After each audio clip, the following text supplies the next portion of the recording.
Kanalımdan ve mutfağımdan herkese merhabalar. Bugün sizlere kabuklarını soymadan tam kıvamında kışlık domates suyu nasıl yapılır onu göstermek istiyorum. Bahçeden topladığım, yıkadığım domateslerimi gelişi güzel bir şekilde küçük parçalara bölerek uygun bir tencereye alıyorum.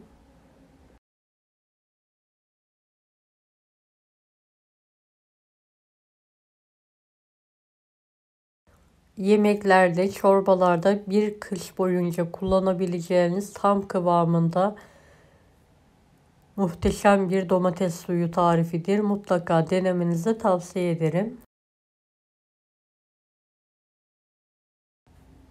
Evet, tüm domatesleri doğramaya devam ediyorum. Gördüğünüz gibi. Videomu bu kısma kadar izlediyseniz yorum kısmına herhangi bir emoji bırakırsanız bana destek olmak için sevinirim.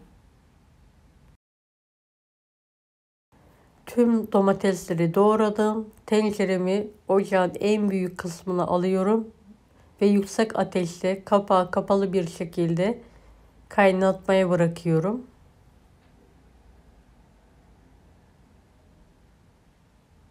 Evet, kapağını kapatalım ve domatesler yumuşayana kadar pişirmeye bırakalım.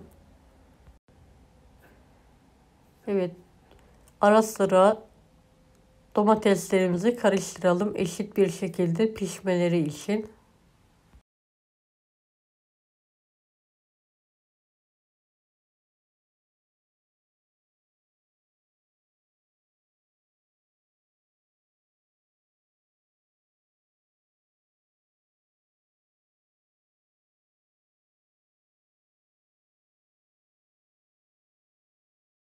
Tekrardan kapağını kapatıyorum ve yumuşayana kadar pişirmeye bırakıyorum. Evet, artık domateslerim yumuşadı. Bayağı sulandılar. Artık blenderla çekme vakti geldi.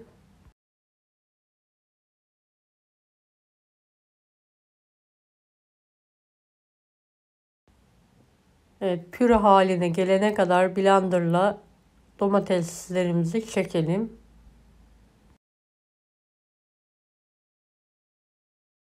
Bu yöntemle gerçekten domates suyu yapmak hem pratik hem de lezzetli oluyor. Sizlerin de yapmanızı tavsiye ederim.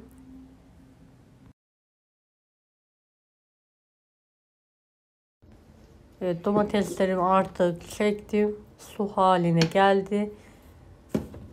Kıvam alması için kaynatmaya devam ediyorum.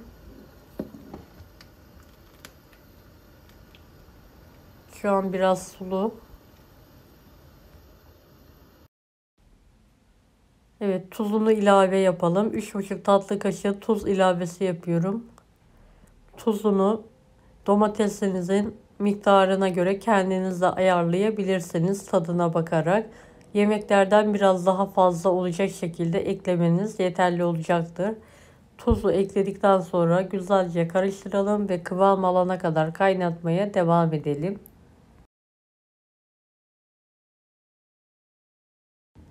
Evet, gördüğünüz gibi artık domates suyum azalmaya başladı ve kıvamı geldi. Rengi de tam yerinde. Artık kavanozlamaya başlayabiliriz.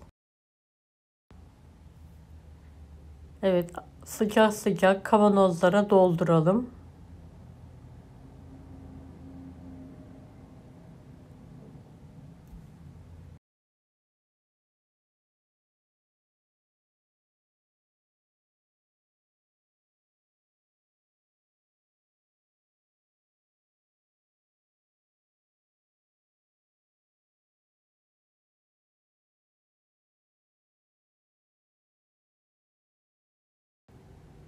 Kapaklarını kapatarak sıkı bir şekilde temiz bir sofra bezinin üzerine ters çevirelim.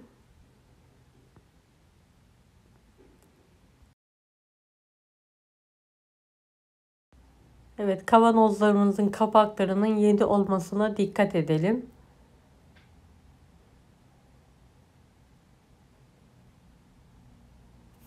Sıkı sıkı kapatalım ve ters çevirelim.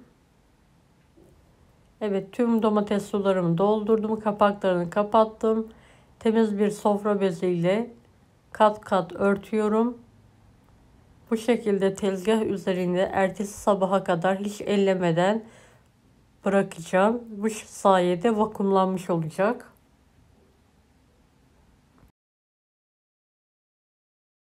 Evet, ertesi sabah domateslerimi yerinden kaldırdım. Kapaklarının kontrolünü yaptım. Hepsi tutmuşlar. Karanlık, serin yerde artık muhafaza edebiliriz.